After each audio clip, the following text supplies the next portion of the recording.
Fala, gente. E aí, tudo certo? Pessoal, trago outro assunto bastante interessante aí no que se trata de versionamento de Git, que é o Git Stash.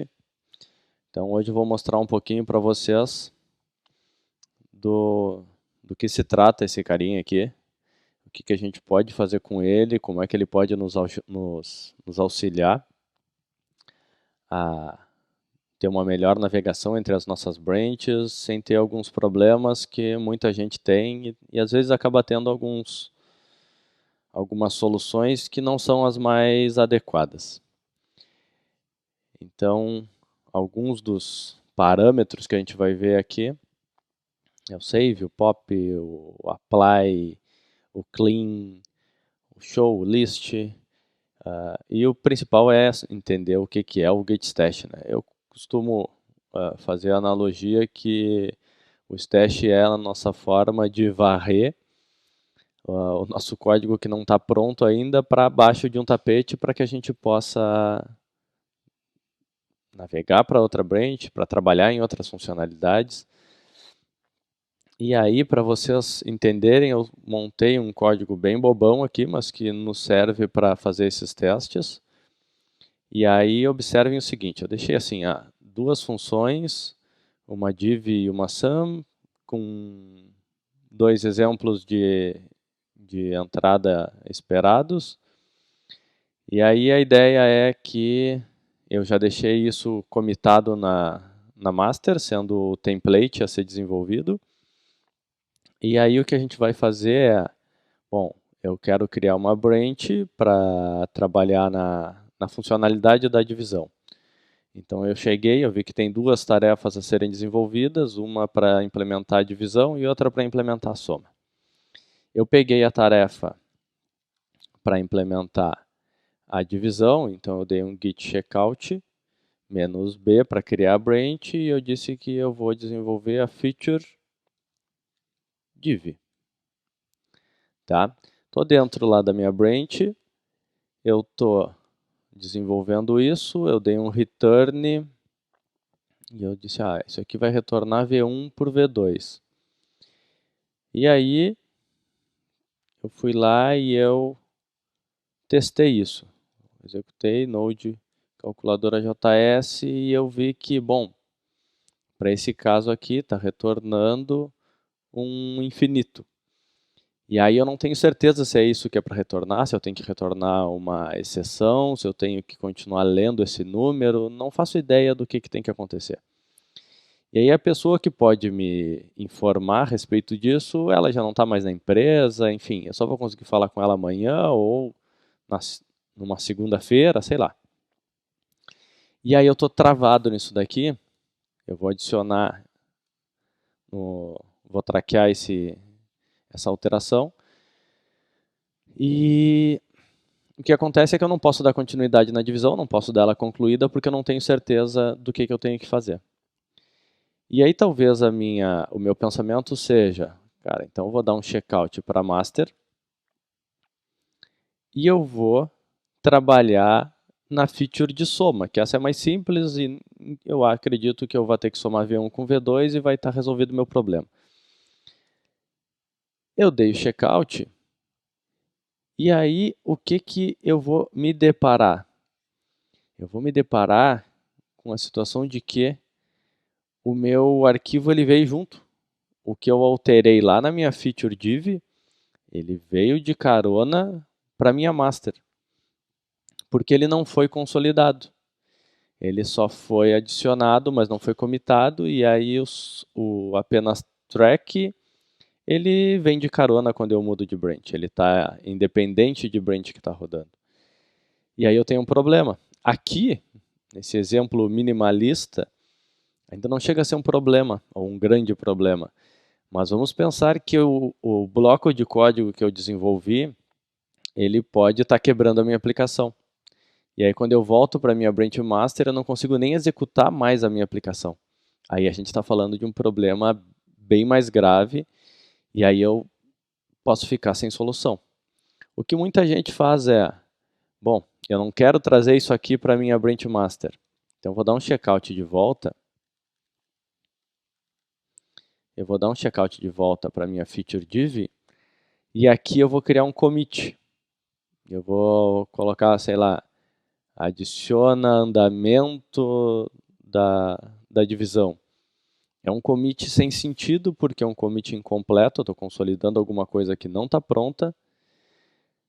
E aí depois eu vou criar outro commit concluindo isso, ou ainda menos pior, mas com uma grande margem de nos causar esquecimento. Eu posso dar um reset no commit que era incompleto, e aí eu vou lá e comito agora com ele de forma completa, já corrigido. Mas, cara, a chance disso dar errado é bem grande. A solução que nós temos é o utilitário que está em pauta aqui, que é o stash. E aí eu posso dar um git stash, que ele vai fazer o seguinte, ele vai pegar tudo que não foi consolidado, que no meu caso aqui é a alteração da função div ali, se eu tivesse arquivos ele também iria aplicar, e ele vai simplesmente sumir com tudo que não foi consolidado. Então ele vai esconder isso embaixo do tapete lá, que são as nossas alterações, e aí eu posso fazer a navegação para a branch que eu quiser, eu fazer o que eu bem entender, que essas alterações não vão afetar os meus outros ambientes. Posso ter vários stashes, então eu vou criar mais um caso de teste aqui. Eu vou criar um div que eu acredito que não iria me dar erro, vou botar 40 por 20. Um outro caso de teste. Não vou comitar isso aqui ainda, então eu posso também dar um outro stash, git stash. E aí com o list, que é um dos parâmetros que nós temos aqui, eu posso fazer assim, git stash list. E aí com isso, eu vou fazer uma visualização de todos os stashes que eu tenho, e aí isso aqui ele vai guardar em formato de pilha. Então o último stash que entrar, ele vai ter o ID 0, e ele vai empurrando os outros. Então esse aqui é o último que guardou a console, e esse aqui é o primeiro que guardou o return lá da minha function div. Eu vou sair daqui. Eu tenho duas formas de puxar essas coisas debaixo do tapete e trazer de novo para o meu Working Directory. Uma delas é o git apply. Com esse daqui, eu vou dizer quem é que eu quero puxar, e aí eu posso puxar o ID 0, e aí eu vou pegar a partir daquele índice que eu mostrei para vocês ali. Então, vou puxar o ID 0, vou puxar o ID 1, vou puxar o ID 3, enfim. E aí eu vou puxar, mas ele vai continuar com uma cópia lá em stash. Essa é uma característica do apply. Outro cara que eu posso utilizar é o pop. Então ele vem bem no conceito de pilha, e aí a proposta dele é desempilha o que está no topo, então ele vai pegar o 0, vai tirar do topo e vai remover da pilha. Então o apply ele não remove da pilha, e o pop ele remove e eu tiro o que está no topo. Então como está sendo inserido em formato de pilha, o que está no topo é a última coisa que eu modifiquei. Então vou aplicar um pop aqui para exemplo com vocês, ó, git pop. Observem que aqui eu não tenho mais a minha linha 11 que se referia a console. Quando eu dei o git, git stash pop.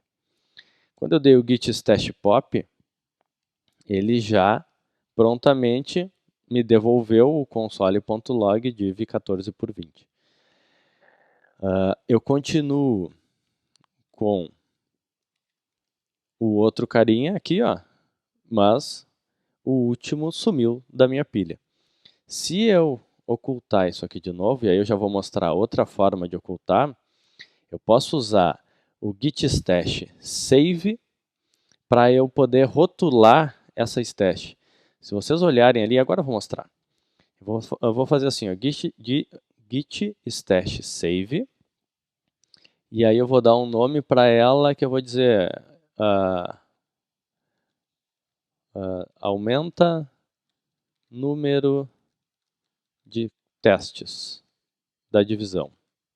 Basicamente é isso que eu estou escondendo nessa stash. E quando eu fizer o git stash list, observem que agora eu fiquei com uma forma fácil de identificar o conteúdo dessa stash, ou melhor, uma referência a ela, né? Ao contrário do que eu tinha aqui, que era um... Não, na verdade, aqui ele ainda pegou parte do meu commit, né? Então ele disse, está alterado em tal commit, eu tenho um código X aqui, e eu teria dificuldade de identificar isso. Aqui eu criei um novo rótulo bem pontual, referente ao que eu tô